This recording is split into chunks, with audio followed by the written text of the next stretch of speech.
বন্ধুরা, আসসালামু আলাইকুম। শুভেচ্ছা জানাচ্ছি আমি মোহাম্মদ মুনতাসির আরিফিন বাঁধন, উত্তরের জেলা রংপুর থেকে। আচ্ছা ভাবুন তো, আজকের যুগে 1 টাকায় কি এমন পাওয়া যায়। আজকে আমি রংপুরের এমন এক হোটেলে এসেছি। এই হোটেলের নামই হচ্ছে 1 টাকার হোটেল। আজকের এই প্রতিবেদনে থাকছে এই 1 টাকার হোটেলে কি কি পাওয়া যায় এই সম্পর্কে।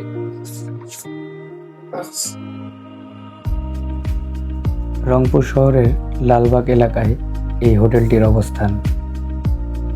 1975 সাল থেকে এই হোটেলটি স্বল্প আয়ের মানুষদের সেবা প্রদান করে আসতেছে।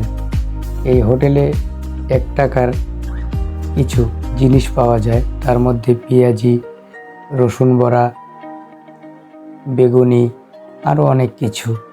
এছাড়াও এই হোটেলের ডালিম চাও কিন্তু খুব জনপ্রিয় এবং দুপুর সময় এবং সন্ধ্যা সময় এই হোটেলে প্রচুর পরিমাণ লোকের সমাগম হয়।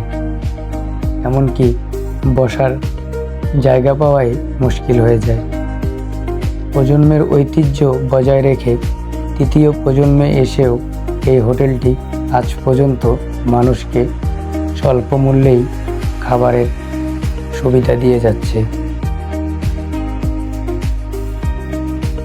একেবারেই অল্প টাকায় মানসম্মত খাবার পাওয়ার জন্য আপনাকে এই হোটেলটিই কিন্তু বেছে নিতে হবে।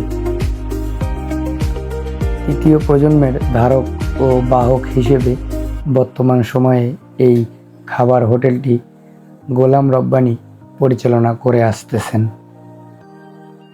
পূর্বে এই হোটেলটি পরিচালনা করেছিলেন তার দাদা এবং তারপরে তার বাবা, এবং বর্তমান সময়ে তিনি